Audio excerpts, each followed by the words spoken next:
അപ്പം നിസ്കാരം അതൊരു സമ്മാനമാണ് എല്ലാ അർത്ഥത്തിലും. വ്യക്തിപരമായി ഒരു മനുഷ്യൻ്റെ ജീവിതത്തിൽ നിസ്കാരം സൃഷ്ടിക്കുന്ന മാറ്റങ്ങളെക്കുറിച്ച് മനസ്സിലാക്കിയാൽ നിസ്കാരം ഒരു സമ്മാനമാണ്.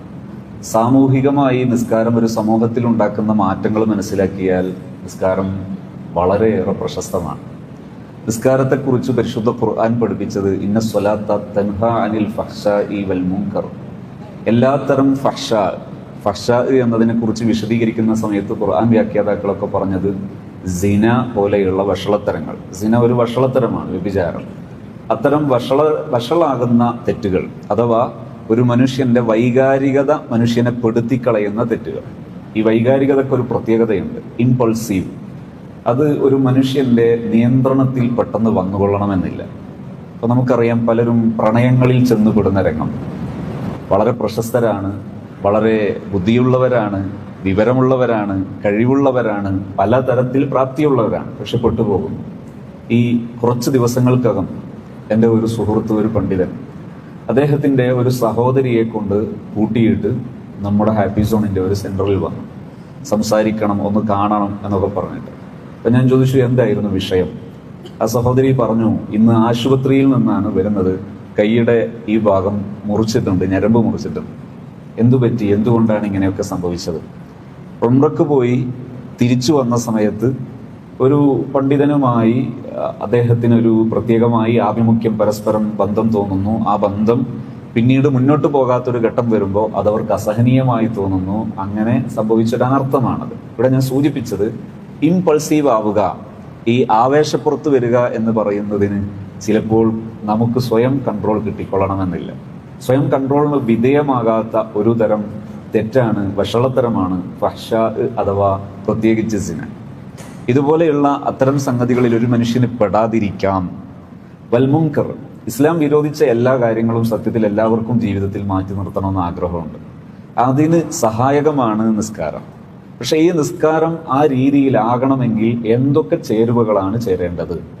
നിസ്കാരത്തിന്റെ ടേണിംഗ് പോയിന്റുകൾ, നിസ്കാരത്തിന്റെ മൗഖ്, അതിന്റെ പൊസിഷനുകൾ ഒരു ദിവസത്തിലേക്ക് ചേർത്തി മനസ്സിലാക്കിയാൽ, ഒന്നാമത്തെ ടേണിംഗ് സൂര്യൻ ഉദിക്കുന്ന ഫജ്റുസ് സ്വാദിഖ്, അതൊരു പ്രധാന ടേണിംഗ് ആണ്. ഒരു ദിവസം 24 മണിക്കൂറിനെ ചേർത്തി മനസ്സിലാക്കുമ്പോൾ കേവലം ക്ലോക്കിലെ 24 മണിക്കൂർ എന്നതിലുപരി പ്രപഞ്ചത്തിലേക്ക് നോക്കിയിട്ടുള്ള 24 മണിക്കൂറിനെ മനസ്സിലാക്കുമ്പോൾ ഒരു ടേണിംഗ് ആണ് അൽ ഫജ്റുസ് സ്വാദിഖ്, സൂര്യോദയം.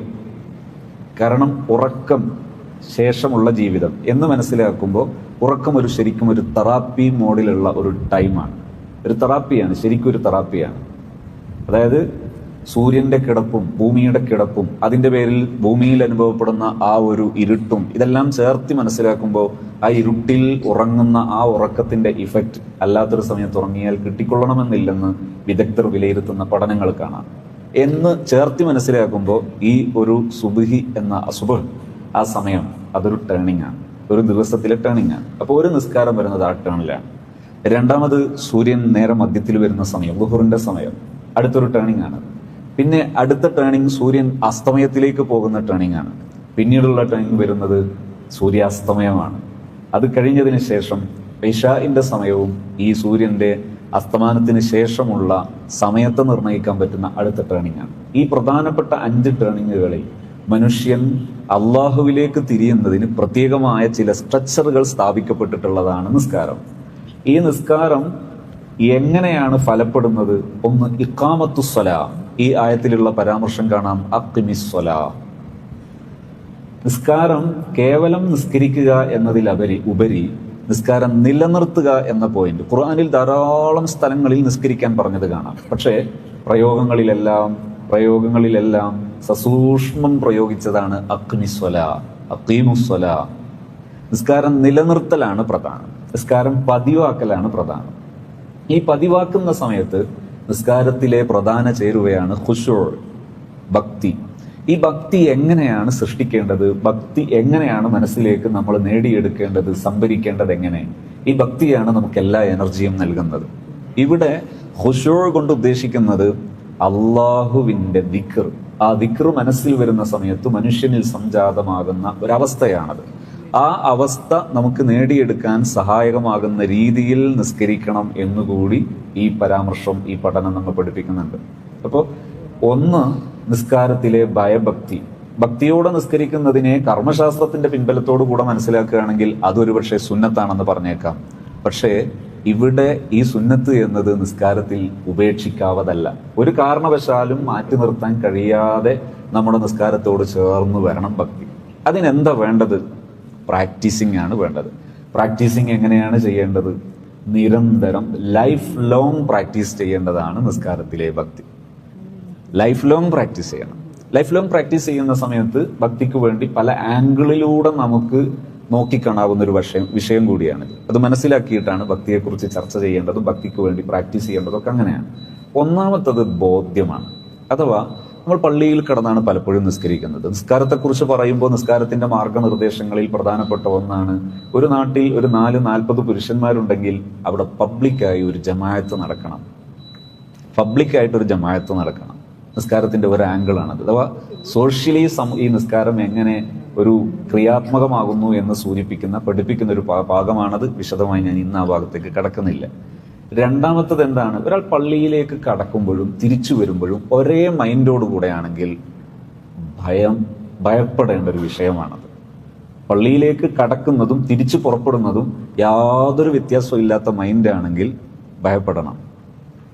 പള്ളിയിലേക്ക് കടന്ന് തിരിച്ചു വരുമ്പോൾ നേടിയിട്ടേ പോരാവും. അള്ളാഹുവിനെ കുറിച്ച് നമ്മുടെ മനസ്സിൽ സ്ഥിരപ്പെടുത്തേണ്ട പ്രധാനപ്പെട്ട ഒരു ധാരണയെക്കുറിച്ച് ഞാൻ പറഞ്ഞൊരു സ്റ്റേറ്റ്മെന്റാണിത്. ഞാൻ പറഞ്ഞതെന്ന് പറഞ്ഞാൽ എൻ്റെ വാക്കുകളല്ല, മഹാന്മാരുടെ വാക്കുകളാണ്. പള്ളിയിലേക്ക് കടന്ന അതേ മാനസികാവസ്ഥയോടുകൂടെ തിരിച്ചു വരരുത്, നേടിയിട്ടേ തിരിച്ചു വരാവൂ. കാരണം ആരാണ്? അള്ളാഹു.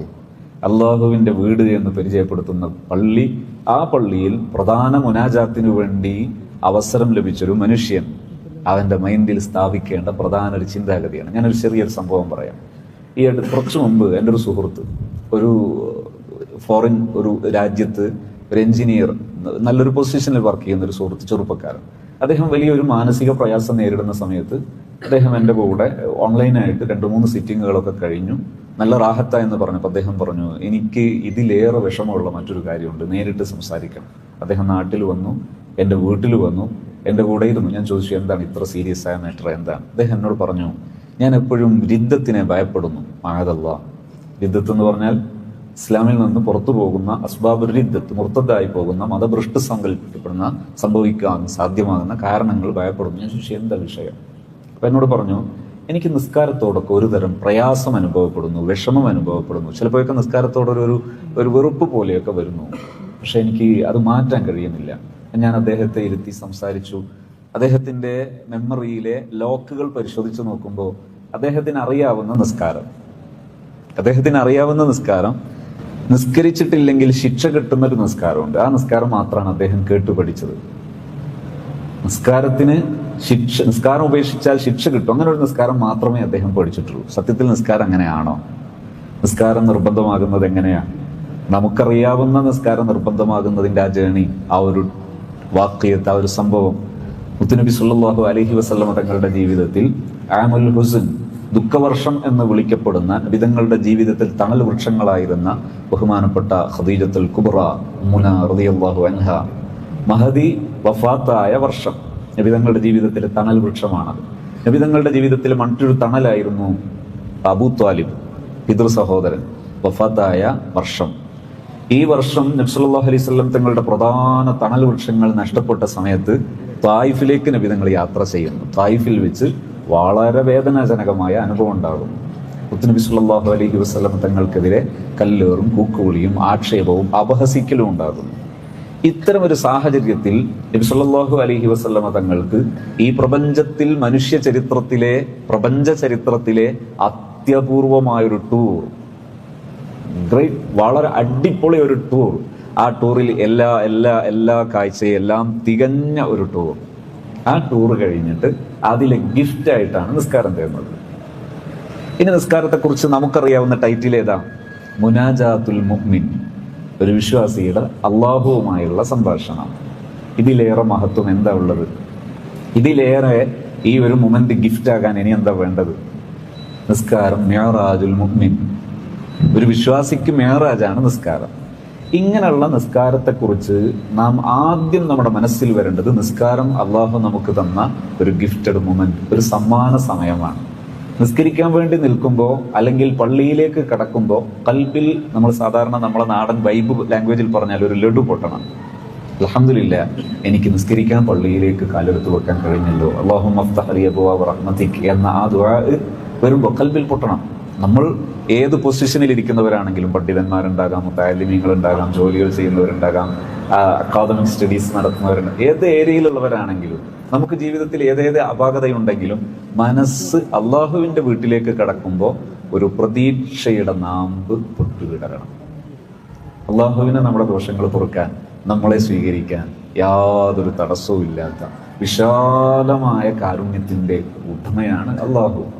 അങ്ങനെയുള്ള അള്ളാഹുവിൻ്റെ വീട്ടിലേക്ക് നാം പ്രവേശിക്കുന്ന സമയം നമ്മുടെ കൽബിൽ ഒരു തരം ആവേശത്തിൻ്റെ, ഒരു തരം ഇഷ്ടത്തിൻ്റെ, വിനോദത്തിൻ്റെ ഒരു നാമ്പ് ഉടലെടുക്കണം. അതോടൊപ്പം തന്നെ ഭക്തിയും ഉണ്ടാകണം. പരമോന്നതനായ അള്ളാഹുവിൻ്റെ വീട്ടിലേക്ക് പോകാൻ, അള്ളാഹുവിൻ്റെ വീട്ടിലെത്തിപ്പെടാൻ, അള്ളാഹുവിൻ്റെ മുനാജാത്തിന് ഒരു അവസരം. ഈ ചിന്തയുള്ള ഈ ഒരു ഗിഫ്റ്റഡ് മൊമെന്റിനെ കുറിച്ചാണോ നീ ശിക്ഷ ഭയപ്പെടുന്ന ഒരു കണ്ടന്റ്, ഒരു കോണ്ടെക്സ്റ്റ് ആയിട്ട് അതിനെ കാണുന്നത്? അതൊരു മോശമായി പോയി. മറിച്ച് ഇതൊരു അവസരമാണ്, ഇതൊരു ഓപ്പർച്യൂണിറ്റിയാണ്. ഇത്രയും പറഞ്ഞു തീർന്നപ്പോൾ എൻ്റെ കൈ പിടിച്ചിട്ട് പറഞ്ഞു, എൻ്റെ എല്ലാ പ്രശ്നവും തീർന്നു. ഇനി എനിക്ക് നിസ്കാരത്തിൽ ഈ പ്രയാസം ഉണ്ടാവില്ല, ഇനി എനിക്ക് നിസ്കാരത്തിൽ ഈ വിഷമം ഉണ്ടാവില്ല. അപ്പൊ നിസ്കാരത്തിലെ ഖുശൂഇന്റെ അടിസ്ഥാന ശിലയാണ് ഈ ബോധ്യം. ഈ ബോധ്യമാണ് നമ്മുടെ മനസ്സിൽ ഇഷ്ടം നിറക്കുന്നത്, നമ്മുടെ മനസ്സിൽ പ്രതീക്ഷ നിറക്കുന്നത് ഈ ബോധ്യമാണ്. ഈ ബോധ്യത്തിന്റെ പുറത്ത് നിസ്കാരത്തിലേക്ക് കടന്ന് ശീലിക്കുന്ന സമയം ഓരോ ദിവസം കൂടുമ്പോഴും നമുക്ക് അത് കൂടി വരണം. ഇത് കൂടാനുള്ളൊരു മാർഗം എന്താണ്? ഒരു മനുഷ്യന് ജീവിതത്തിൽ തുടക്കം മുതൽ അവസാനം വരെ ഒരു ഗുരുനാഥൻ എപ്പോഴും ആവശ്യമാണ്. നമുക്ക് നമ്മുടെ വീട്ടിലെ, നമ്മുടെ മദ്രസയിലെ ഉസ്താദ് നമ്മുടെ ഗുരുനാഥനാണ്. അത് കഴിഞ്ഞ് നമ്മൾ ദർസിലാണ് പഠിക്കുന്നതെങ്കിൽ നമ്മുടെ ഉസ്താദ് നമ്മുടെ ഗുരുനാഥനാണ്. നമ്മുടെ ആ ഉസ്താദ് നമ്മുടെ എല്ലാ അർത്ഥത്തിലും നമുക്ക് സമീപിക്കാവുന്ന ഗുരുനാഥനാണ്. അങ്ങനെ നമ്മുടെ നാട്ടിൽ നമുക്ക് ദീനീ ദഅവത്ത് നടത്തുന്ന, നമുക്ക് ദീനിന് നേതൃത്വം നൽകുന്ന സർവാംഗീകൃതരായ നമ്മുടെ പണ്ഡിതന്മാരാൽ അംഗീകരിക്കപ്പെടുന്ന പണ്ഡിതന്മാർ, അത്തരം പണ്ഡിതന്മാരുടെ മുമ്പിൽ എപ്പോഴും നമ്മൾ ഈ നിസ്കാരത്തിലെ സ്ഥിതിവിശേഷത്തെക്കുറിച്ച് ജസ്റ്റ് ഒരു മാസത്തിൽ ഒരു തവണയെങ്കിലും വിലയിരുത്തണം. അത് ഇങ്ങനെയാണോ വേണ്ടത്, ഞാനിപ്പോൾ ഇങ്ങനെയാണ് പോകുന്നത്, ഒരു വിലയിരുത്തൽ വേണം. കാരണം ഇത് നമ്മുടെ പ്രധാന മുതലാണ്, ഇത് നമ്മുടെ പ്രധാന അവലംബമാണ്. ഈ അവലംബം നിരന്തരം വിലയിരുത്തി, നിരന്തരം പരിഷ്കരിച്ച് മുന്നോട്ട് പോകേണ്ട ഒരു സാധനമാണ്. അതുകൊണ്ട് തന്നെ ഈ ആയത്തിലെ അടുത്തൊരു പരാമർശം കാണാം, വലദിക്റുല്ലാഹി അക്ബർ. അഖ്മിസ്സലാ എന്ന് പഠിപ്പിച്ച ഈ ഒരു പ്രയോഗം അവസാനിപ്പിക്കുന്നത് എവിടെയാണെന്നറിയോ? ഒരു മുഅ്മിനായ മനുഷ്യന്റെ ഖൽബിൽ നിസ്കാരം തിരിച്ചൊരു പ്രതീക്ഷ ഉണ്ടാക്കണം. അല്ലാഹു എന്നെയും പരിഗണിക്കും. നമ്മൾ പള്ളിയിലേക്ക് കടക്കുന്ന സമയത്ത് നമ്മുടെ മനസ്സ് തിരിയുന്നത് പ്രപഞ്ചനാഥനായ സർവ സൃഷ്ടാവായ അള്ളാഹുവിലേക്കാണ്. അള്ളാഹുവിന് നമ്മുടെ ദോഷം പൊറുക്കാൻ നമ്മുടെ ഭാര്യയുടെയോ നമ്മുടെ ബാപ്പയുടെയോ നമ്മുടെ ഉമ്മയുടെയോ സഹപാഠിയുടെയോ ആരുടെയും പെർമിഷൻ വേണ്ട. അവരെ മുമ്പിലുള്ള ഞാനല്ല, അള്ളാഹുവിൻ്റെ മുമ്പിലുള്ള ഞാൻ. എൻ്റെ മനസ്സ് അള്ളാഹു അറിയും. എൻ്റെ പരിസരത്തുള്ള, എൻ്റെ കൂടെ ജീവിക്കുന്ന എൻ്റെ സഹജീവികൾ, അവനെൻ്റെ കുറ്റമേ അറിയുള്ളൂ, എൻ്റെ മനസ്സ് അവരറിയില്ല. ഒരു കുറ്റം ചെയ്തു പോയാൽ മുഅ്മിനായ മനുഷ്യന്റെ മനസ്സെന്താണ്? അള്ളാഹു പൊറുക്കുന്നവനാണ്, അള്ളാഹു എപ്പോഴും പുറത്തു തരുന്നവനാണ്. ഈ പ്രതീക്ഷയുള്ളവനാണ് മുഅ്മിൻ.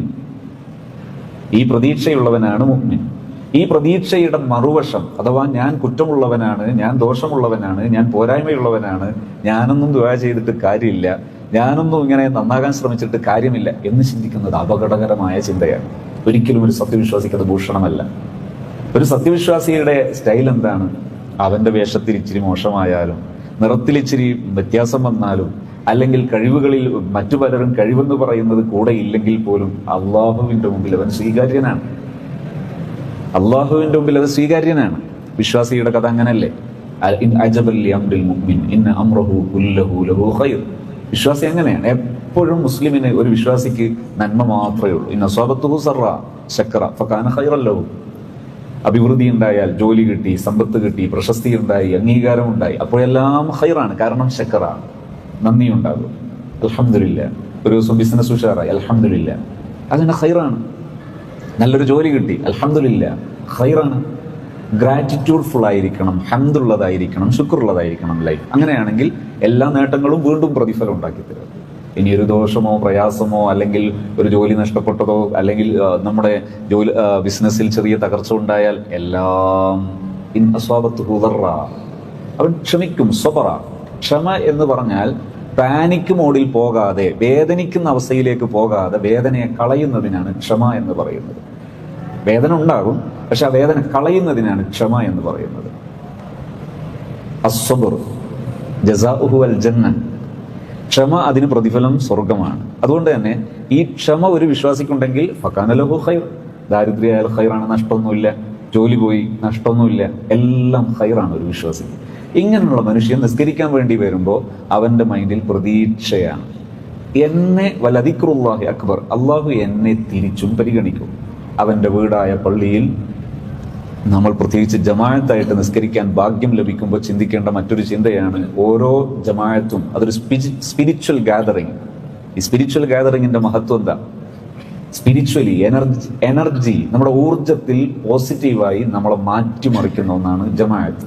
ഒരു ജമാഅത്തിൽ പങ്കെടുക്കുമ്പോൾ കേവലം ഒറ്റ ഇമാമ് മാത്രമേ നല്ല ആളുള്ളൂ എന്ന് സങ്കല്പിക്കുക. എന്നാൽ പോലും നമ്മളിൽ അള്ളാഹു നല്ല ആളുടെ ആ ഒരു ഗണനയിലേക്ക് നമ്മളെ തിരിച്ച് അങ്ങോട്ട് പരിഗണിക്കാൻ കാരണമാകുന്നതാണ് ജമാഅത്ത്. അതാണ് സ്പിരിച്വൽ ഗാദറിങ്ങിന്റെ സ്പെഷ്യാലിറ്റി, ആത്മീയ ഒത്തുചേരൽ.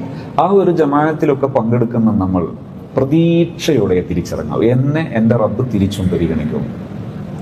ഈ നിസ്കാരം കഴിഞ്ഞ് ഞാൻ തിരിച്ചിറങ്ങുമ്പോൾ മനസ്സിന്റെ ഉള്ളിൽ അങ്ങനെ ഒരു രത്നക്കല്ല് ഓരോ നിസ്കാരം കഴിഞ്ഞ് പള്ളിയിൽ നിന്ന് പുറത്തിറങ്ങുമ്പോഴും സൂക്ഷിക്കണം. എന്നെ എൻ്റെ റബ്ബ് തിരിച്ചു പരിഗണിക്കും. എനിക്കെന്ത് പോരായ്മയുണ്ടെങ്കിലും എൻ്റെ ഉമ്മയേക്കാൾ എത്രയോ മടങ്ങ് എന്നോട് കരുണയുള്ളവനാണ് എൻ്റെ റബ്ബ്. എൻ്റെ ബാപ്പയേക്കാൾ എത്രയോ കരുണയുള്ളവനാണ് എൻ്റെ റബ്ബ്. ആ റബ്ബ് എന്നെ സ്വീകരിക്കും. ഈ പ്രതീക്ഷയോടെ തിരിച്ചിറങ്ങുന്ന ഒരു വിശ്വാസി, അതാണ് ഞാൻ നിസ്കാരത്തെക്കുറിച്ച് പറയുമ്പോൾ പറഞ്ഞത്. നിസ്കാരം കഴിഞ്ഞ് പള്ളിയിൽ നിന്ന് പുറത്തിറങ്ങുമ്പോൾ ഒരു വലിയ പ്രതീക്ഷയുടെ ഒരു രത്നക്കല്ല് കൽബിന്റെ ആ ഒരു അറയിലേക്ക് പുതുതായി എടുത്തു വെക്കാൻ കഴിയണം. അള്ളാഹു തൗഫീഖ് നൽകുമാറാകട്ടെ. ഇന്ന് സംസാരം ദീർഘിപ്പിക്കുന്നില്ല. പക്ഷെ എല്ലാ ദിവസവും ഇതുപോലെ ഒരു സമയം, അസറിന് ശേഷമുള്ള ഒരു സമയം തൗഫീഖ് ചെയ്താൽ ഇത് ലൈവായിട്ട് കൂടി സംപ്രേഷണം ചെയ്യണമെന്നാണ് ആഗ്രഹിക്കുന്നത്. അതിൽ നമ്മൾ ഉദ്ദേശിക്കുന്നത് ഇതാണ്: മതപഠനം എന്നത് ഇന്ന ദീന യുസ്റുൻ, ദീൻ എപ്പോഴും എളുപ്പമാണ്. ദീന് മനുഷ്യന്റെ ആവശ്യമാണ്. മനുഷ്യന്റെ ജീവിതം എല്ലാ അർത്ഥത്തിലും എളുപ്പമുള്ളതാണ്. ജീവിതത്തെക്കുറിച്ച് പലപ്പോഴും തെറ്റിദ്ധാരണയുടെ പേരിൽ പലരും പറഞ്ഞു വെക്കുന്നതാണ് ജീവിതം പ്രയാസകരമാണ്, ജീവിതത്തിന്റെ രണ്ടറ്റം കൂട്ടിമുട്ടിക്കാൻ വലിയ പ്രയാസമാണ്. ഇതൊരു അജ്ഞതയാണ്. ഒരറ്റം ജന്മമാണ്, മറ്റൊരറ്റം മരണമാണ്. ജന്മം, നമ്മളിൽ ആരെങ്കിലും സ്വന്തം തീരുമാനപ്രകാരം ജനിച്ചവരുണ്ട്? ഇല്ല, നമ്മുടെ കയ്യിലല്ല. പിന്നെ മരണം നമ്മളായിട്ട് ആലോചിച്ച് നമ്മളെ കയ്യിൽ കൊണ്ടുവരേണ്ട ആവശ്യമുണ്ടോ? ഇല്ല, ജീവിച്ചാൽ മതി. പരിശുദ്ധ ഖുർആനിൽ അള്ളാഹുവിന്റെ സമീപനം എന്താ? അലാ ഇന്ന ഔലിയാ അല്ലാഹി ലാ ഖൗഫുൻ അലൈഹിം വലാ ഹും യഹ്സനൂൻ. ബുദ്ധിയുള്ള അള്ളാഹുവിന്റെ ഇഷ്ടദാസന്മാർ, അവരുടെ സ്വഭാവം എന്താണ്? അല്ലദീന ആമനു വകാനു യത്തഖൂൻ, തഖ്വയുള്ളവർ. അവരുടെ ലൈഫ് മോഡ് ലഹുമുൽ ബുശ്റാ ഫിൽ ഹയാത്തിദ് ദുനിയ വഫിൽ ആഖിറ. ലഹുമുൽ ബുശ്റാ, അവർക്ക് എപ്പോഴും സന്തോഷമാണ്. ബിഷാറത്ത്, ഈ സന്തോഷം എന്നതിന്റെ ഇസ്മു തഫ്ളീലാണ് അറബി വാചകത്തിലെ ഏറ്റവും ടോപ്പസ്റ്റ് മീനിങ്, ഏറ്റവും അർത്ഥമുള്ള വേർഡ്. ആ വേർഡിനെ വീണ്ടും മുഅന്നസാക്കി പ്രയോഗിച്ചാൽ അർത്ഥം കൂടുമെന്നാണ്. അപ്പൊ അൽ ബുശ്റാ അത് സത്യവിശ്വാസികൾക്കാണ്. എവിടെ? ആഖിറത്തിൽ മാത്രമല്ല. ആദ്യം ഖുർആൻ പറഞ്ഞത് ഫിൽ ഹയാത്തി ദുനിയ, ദുനിയാവിലെ ജീവിതത്തിൽ എന്നാണ് പറഞ്ഞത്. പിന്നെയാണ് വഫിൽ ആഖിറ, പരലോകത്ത് എന്ന് പറഞ്ഞത്. ഒരു ദിവസം ഞാൻ ഈ ഒരു വിഷയം സംസാരിച്ചൊരു സംസാരം യൂട്യൂബിൽ ഉണ്ടായിരുന്നു. അതിനാരോ ഒരാൾ കമന്റ് ചെയ്തു, ഞാൻ കണ്ടിട്ടില്ല, ഇതൊക്കെ ഒരു അപ്രായോഗികമായ ആശയമാണ്. കാരണം അദ്ദേഹത്തിന്റെ ജീവിതത്തിൽ ഒരുപാട് പ്രയാസങ്ങൾ അനുഭവിക്കുന്നുണ്ടാകാം. ജീവിതത്തിൽ ജനിച്ചത് മുതൽ ഇതുവരെ പ്രയാസം അനുഭവിച്ചവരാണെന്ന് കാണാം. ചിലർക്കൊക്കെ അങ്ങനെ തോന്നാം. ചെറിയൊരു അജ്ഞതയാണ്. പരിശുദ്ധ ഖുർആൻ മുഅ്മിനീങ്ങളെ പറ്റി പറയുന്നുണ്ട്. അല്ലദീന ഇദാ അസ്വാബത്തുഹും മുസീബത്തുൻ ഖാലു ഇന്നാ ലില്ലാഹി വ ഇന്നാ ഇലൈഹി റാജിഊൻ. ഒരു പ്രയാസം അനുഭവപ്പെട്ടാൽ സത്യവിശ്വാസികളുടെ സ്റ്റൈൽ എന്താണ്? അവരുടെ അഫർമേഷൻ, അവർ മനസ്സിനെ മാറ്റിമറിക്കാൻ വേണ്ടി ഉപയോഗിക്കുന്ന വാക്കാണ് ഇന്നാ ലില്ലാഹി വ ഇന്നാ ഇലൈഹി റാജിഊൻ. ഈ വാക്കിന്റെ അർത്ഥം എന്താ? ഇന്നാ ലില്ലാഹ്, നമ്മൾ അല്ലാഹുവിനുള്ളതാണ്. വ ഇന്നാ ഇലൈഹി റാജിഊൻ, നമ്മൾ അല്ലാഹുവിലേക്ക് മടങ്ങാനുള്ളതാണ്. അതിന്റെ അർത്ഥം ഈ മുസീബത്ത് സംഭവിച്ചു, ഞാൻ വിഷമിച്ചിരിക്കുന്നു എന്നാണോ ആ വാക്കിന്റെ അർത്ഥം? അല്ല, ഞാൻ വിഷമിക്കേണ്ടതൊന്നുമില്ല.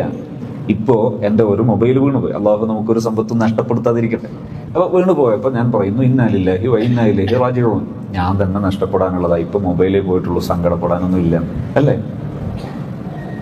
പ്രിയപ്പെട്ട ഒരാൾ മരണപ്പെട്ടു പോയി, നമ്മൾ പറയുന്നു ഇന്നാ ലില്ലാഹി വ ഇന്നാ ഇലൈഹി റാജിഊൻ. ഞാൻ സങ്കടപ്പെടുന്നു എന്നാണോ? അല്ല, ഞാൻ അടക്കം പോകാനുള്ളതാണ്. സങ്കടപ്പെട്ടിരിക്കേണ്ട കാര്യമൊന്നുമില്ല. ജീവിതവും മരണവും ഒക്കെ അള്ളാഹുവിൻ്റെ ഒരു സംവിധാനമാണ്. ജീവിതവും ഒരു നിഅമത്താണ്, മരണവും നിഅമത്താണ്. ജീവിതവും നിഅമത്താണ്, മരണവും നിഅമത്താണ്. അങ്ങനെ ഖുർആൻ പറഞ്ഞിട്ടുണ്ടോ? ഉണ്ട്. ഖുതിലൽ ഇൻസാനു മാ അക്ഫറഹു മിൻ അയ്യി ശൈഇൻ ഖലഖഹു മിൻ നുത്ഫത്തിൻ ഖലഖഹു ഫഖദ്ദറഹു സുമ്മ സബീല യസറഹു. ഇവിടെ പരിശുദ്ധ ഖുർആൻ പഠിപ്പിക്കുന്നത് നന്ദി ചെയ്യണം. ഖുതിലൽ ഇൻസാനു മാ അക്ഫറഹു. മനുഷ്യൻ എങ്ങനെ നന്ദി ചെയ്യാതിരിക്കാൻ പറ്റുന്നത്? നന്ദി ചെയ്യേണ്ട കാര്യങ്ങൾ എന്തൊക്കെ? മിൻ നുത്ഫത്തിൻ ഖലഖഹു ഫഖദ്ദറഹു സുമ്മ സബീല യസറഹു സുമ്മ അമാതഹു ഫഅഖ്ബറ. ചെയ്ത നിഅമത്തുകളിൽപ്പെട്ടതാണ് മരണം. അത് നിഅമത്താണ്. കാരണം നിങ്ങൾ ആലോചിച്ച് നോക്ക്, ഇന്നലെ ഇവിടെ നോമ്പ് തുറ, നമ്മുടെ ജാമിഉൽ ഫുതൂഹിലെ നോമ്പ് തുറ, മരണപ്പെട്ടു പോയ ഒരു സഹോദരന്റെ അവരുടെ ഒരു ബന്ധുക്കളുടെയൊക്കെ മരണപ്പെട്ട ബന്ധുക്കൾക്ക് വേണ്ടിയാണ് ആ നോമ്പ് തുറ. ഏകദേശം 1000-ഓളം പേർക്ക് ഒരു പക്ഷേ ഇന്നലെ നോമ്പ് തുറ നടന്നിട്ടുണ്ടാകാം. അത് ബഹുമാന ആദരവ് കൊണ്ട് ചെയ്യേണ്ടതല്ലേ? ആണ്. അതേസമയം നമ്മുടെ പൂർവികരായ 3-4 തലമുറയിലെ പൂർവികരായ വല്യപ്പമാരൊക്കെ ഒരു പുരാവസ്തു പോലെ ജീവിതത്തിൽ നമ്മുടെ വീടുകളിൽ ഇങ്ങനെ സൂക്ഷിച്ചിരിക്കുന്ന ഒരു വസ്തുവായി കിടന്നിരുന്നെങ്കിൽ ഈ ബഹുമാനം ഉണ്ടാവുമായിരുന്നു? ഇല്ല. മറ്റു കാക്കയും ജീവികളും ഒക്കെ ജീവൻ പോയാൽ കിടന്ന് ഈ ഉണങ്ങിപ്പോകുന്നത് പോലെ ആ ഒരു അവസ്ഥയായിരുന്നുവെങ്കിൽ മനുഷ്യന് ബഹുമാനം ഉണ്ടാവുമോ? ഇല്ല. ഫഅഖ്ബറഹു. മനുഷ്യന് മരണവും മരണാനന്തര ജീവിതത്തിലെ മൺമറയലൊക്കെ നൽകിയത് അള്ളാഹുവിൻ്റെ ഒരു അനുഗ്രഹമാണ്. അതുകൊണ്ട് തന്നെ മരണം അപ്രതീക്ഷിതമാകുമ്പോൾ പെയിൻ ഉണ്ടാകാം.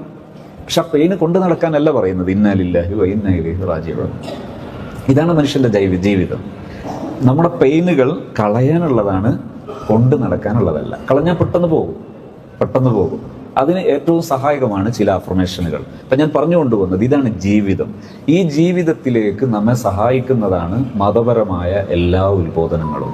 അത് നമ്മെ ബോധ്യപ്പെടുത്താനുള്ള ഒരു തുടർ പഠനം കൂടിയാണ് ഇൻഷാ അല്ലാഹ് നമ്മൾ ആരംഭിക്കുന്നത്. ഇന്നത്തെ 1-ാമത്തെ ദിവസം നമ്മൾ ചർച്ച ചെയ്തു വെച്ചത് നിസ്കാരം നമ്മളെ വേണ്ടാത്തരങ്ങളിൽ നിന്നെല്ലാം നമ്മളെ വിലക്കും. എന്ത് ചെയ്യണം?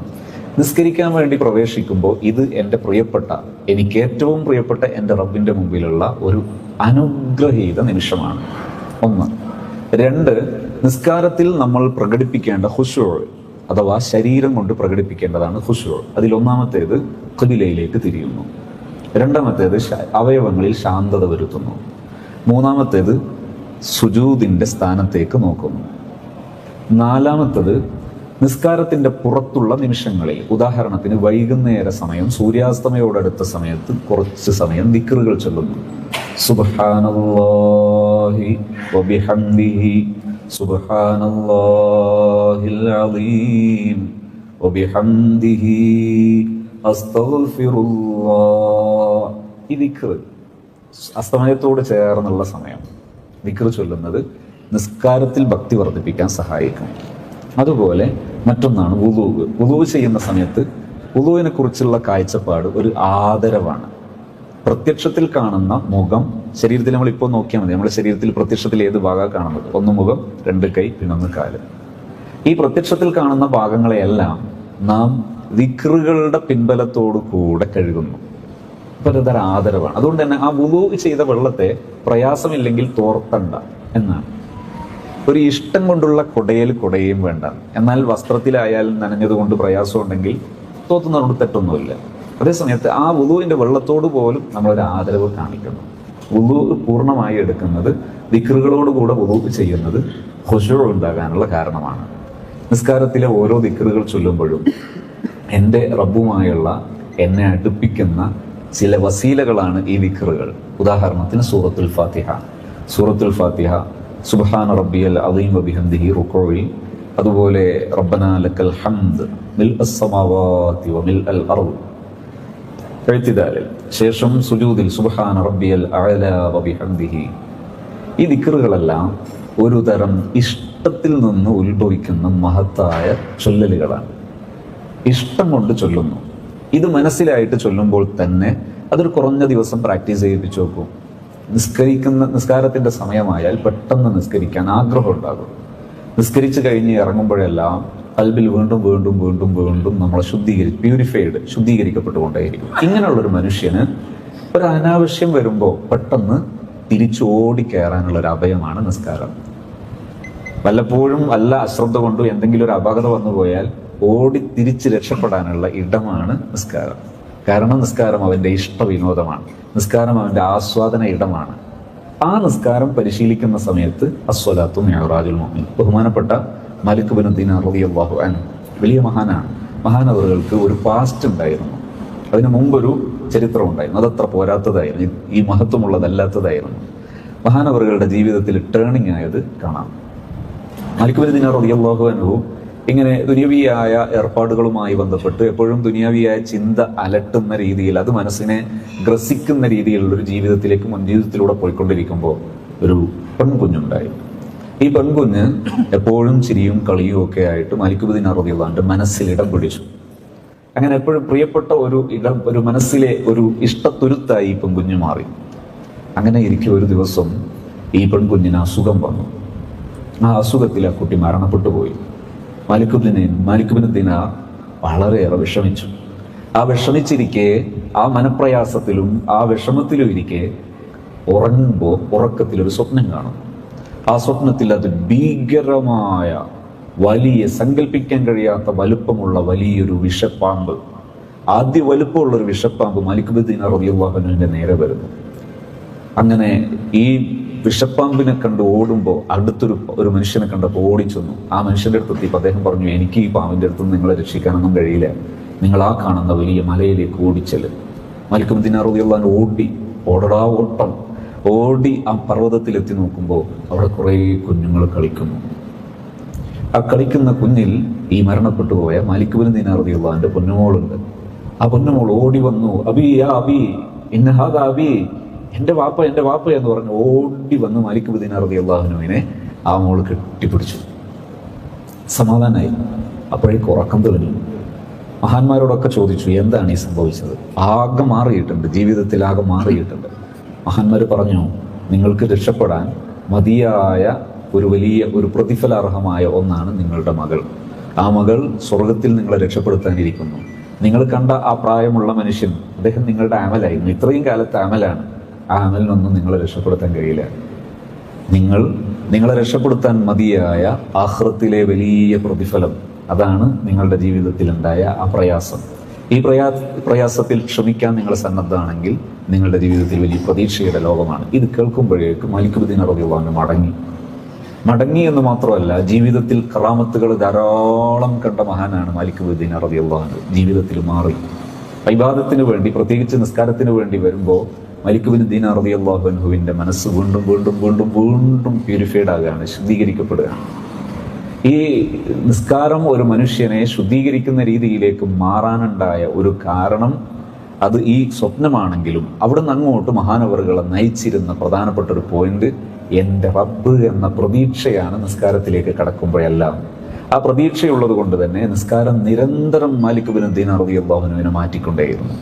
മാലിക് ബിൻ ദീനാർ റളിയല്ലാഹു അൻഹു അവിടുന്ന് അങ്ങോട്ടുള്ള ജീവിതത്തിൽ എല്ലായിടത്തിലും നമുക്ക് ധാരാളം ചരിത്രങ്ങളും കറാമത്തുകളും പറയാനും കേൾക്കാനും കഴിയുന്ന മഹാനാണ് മഹാനവറുകളുടെ ജീവിതത്തിൽ അവിടുന്ന് അങ്ങോട്ട് എൻ്റെ പ്രതീക്ഷ ഈ നിസ്കാരമാണ് എൻ്റെ പരലോകത്തേക്കുള്ള വഴികളിലെ ഏറ്റവും പ്രധാനപ്പെട്ടത് എന്ന തോന്നൽ, ആ ഒരു ചിന്ത കൽബിൽ തെളിഞ്ഞു വരികയും അവിടുന്ന് അങ്ങോട്ട് ജീവിതത്തിൽ പ്രധാനപ്പെട്ട ഒരു ടേണിംഗ് ആയി മാറുകയും ചെയ്തു. അള്ളാഹു അത്തരം മഹാന്മാരുടെ ചാരയെ ദുനിയാവിലെ ജീവിതത്തിൽ മനസ്സുകൊണ്ട് അവരുടെ ചാരയാകാനും ആഖിറത്തിലെത്തുമ്പോൾ അവരുടെയൊക്കെ കൂടെ ഒരുമിക്കാനും അള്ളാഹു തൗഫീഖ് നൽകുമാറാകട്ടെ. ഒരുപാട് മഹാന്മാരുടെയും ആസാറുകളുടെയും സാന്നിധ്യം കൊണ്ടും അവരുടെ പാദസ്പർശം കൊണ്ടും അനുഗ്രഹീതമായ ഒരു പള്ളിയിലാണ് നമ്മൾ ഒരുമിക്കുന്നത്. അള്ളാഹു കബൂൽ ചെയ്യുമാറാകട്ടെ. 4 ഇമാമിയങ്ങളുടെ സ്മരണ ഉയർത്തുനിന്ന 4 ഉസ്തുവാനുകൾ, അതിൽ അബൂ ഹനീഫ ഇമാം റളിയല്ലാഹു അൻഹുവിന്റെ സ്മരണയുടെ കീഴിലാണ് നമ്മൾ ഒരുമിച്ചിരിക്കുന്നത്. ഈ 4 ഇമാമിയങ്ങളുടെയും മദദ് അള്ളാഹു നമ്മുടെ ജീവിതത്തിൽ നൽകുമാറാകട്ടെ. അൽഹംദുലില്ലാഹി റബ്ബിൽ ആലമീൻ. ഹംദൻ യുവാഫി നിഅമഹു വയുകാഫിഉ മസീദ. സ്വല്ലല്ലാഹു വസല്ലിം വബാരിക അലാ സയ്യിദിനാ മുഹമ്മദ് വഅലാ ആലി സയ്യിദിനാ വമൗലാനാ മുഹമ്മദ്. അർഹമുർ റഹീമായ റബ്ബേ, പരിശുദ്ധ റമദാനിലെ ദുആകൾക്ക് ഇജാബത്തുണ്ടാകുന്ന പ്രധാന സമയങ്ങളിൽ ഒന്നാണ് ഈ നോമ്പ് തുറയോടടുത്ത സമയം. ഞങ്ങളെല്ലാവരെയും നീ സ്വീകരിക്കണേ റഹ്മാനെ. നിന്റെ വീടായ പള്ളിയിൽ വന്ന ഞങ്ങളിൽ ഒരാളെയും ആ വന്ന ദോഷങ്ങളുടെ കറകളോടുകൂടെ നിന്റെ വീടായ പള്ളിയിൽ നിന്നൊരാളെയും തിരിച്ചയക്കരുത് റഹ്മാനെ. ഞങ്ങൾക്കെല്ലാവർക്കും നീ പരിപൂർണമായ തൗബ തരണേ അല്ലാഹ്. ഞങ്ങളെ നീ സ്വീകരിക്കണം റഹ്മാനെ. പ്രതീക്ഷയോടെ രക്ഷിതാവായ യജമാനനായ ഉടമസ്ഥനായ നിന്നിലേക്ക് നിന്റെ കൈകളും നീട്ടി യാചിക്കുന്നു, ഞങ്ങൾക്ക് നീ പൊറുക്കണേ റഹ്മാനെ. ഈ ഹൃദയം നീ ശുദ്ധിയാക്കി തരണേ അല്ലാ. നിനക്കിഷ്ടമുള്ള ചിന്തകളും നിനക്കിഷ്ടമുള്ള ഇൽമും ഞങ്ങളെ കൽബിൽ നീ നിറച്ചു തരണേ അല്ലാ. നിന്റെ നൂറായ ഇൽമു ഞങ്ങൾക്ക് ധാരാളം നൽകണേ അല്ലാ. മാസൂയത്തുകളിൽ നിന്നെല്ലാം കുറ്റങ്ങളിൽ നിന്നെല്ലാം വിട്ടുനിൽക്കാൻ നീ ഞങ്ങളെ സഹായിക്കണേ റഹ്മാനെ. നല്ലത് മനസ്സിലാക്കാനും അത് ജീവിതത്തിൽ അനുവർത്തിക്കാനും അതിന്റെ വക്താക്കളായി ജീവിച്ച് ഈ ലോകത്തു നിന്ന് യാത്രയാകാനും ഭാഗ്യം തരണേ അല്ലാ. അല്ലാഹുവേ, തിരിച്ചു നിന്നിലേക്ക് യാത്രയാകുന്ന സമയമാകുമ്പോൾ പരിപൂർണ പ്രതീക്ഷയോടെ എല്ലാം തന്ന നിന്നെ കാണണമെന്ന ആശയോടെ മരിക്കാൻ തൗഫീഖ് തരണേ റഹ്മാനെ. ഞങ്ങളെ ദുനിയാവിലെ ജീവിതത്തിൽ എല്ലാ അർത്ഥത്തിലും നീ സഹായിയാകണേ അല്ലാ. ഞങ്ങളെ വീട്, വിവാഹം, പഠനം, ജോലി, മക്കൾ എല്ലാറ്റിലും നീ സഹായിക്കണേ റഹ്മാനെ. എല്ലാറ്റിലും നീ ഞങ്ങളെ സഹായിയാകണേ റഹ്മാനെ. നിന്റെ സ്വാലിഹീങ്ങളുടെ മദത് ഞങ്ങൾക്ക് എന്നും നൽകണേ റഹ്മാനെ. ഞങ്ങളെ എല്ലാ അടക്കത്തിലും അനക്കത്തിലും നിന്റെ കാരുണ്യത്തിന്റെ നോട്ടം ഉണ്ടാകണേ അല്ലാ. പരലോകത്തെത്തുമ്പോൾ ഞങ്ങൾ ഈ ഒരുമിച്ചിരുന്നത് പോലെ ഇതിലേറെ ആഹ്ലാദത്തോടെയും പ്രതീക്ഷയോടെയും നിന്റെ സ്വാലിഹീങ്ങളുടെ കാൽക്കീയിൽ ഒരുമിക്കാൻ ഭാഗ്യം തരണേ റഹ്മാനെ. ഞങ്ങളിൽ ആരെയും നരകത്തിലേക്ക് വലിച്ചെറിയരുതേ അല്ലാ. നിന്റെ നരകശിക്ഷയിൽ നിന്ന് ഞങ്ങൾക്ക് മോചനം തരണേ അല്ലാ. നിന്റെ സ്വർഗത്തിൽ ഞങ്ങൾക്ക് ഔദാര്യമായി ഇടം തരണേ റഹ്മാനെ. റബ്ബനാ തഖബ്ബൽ മിന്നാ ഇന്നക അൻതസ് സമീഉൽ അലീം തുബ് അലൈനാ ഇന്നക അൻതത് തവ്വാബുർ റഹീം ആമീൻ ബിറഹ്മതിക യാ അർഹമർ റഹീമീൻ.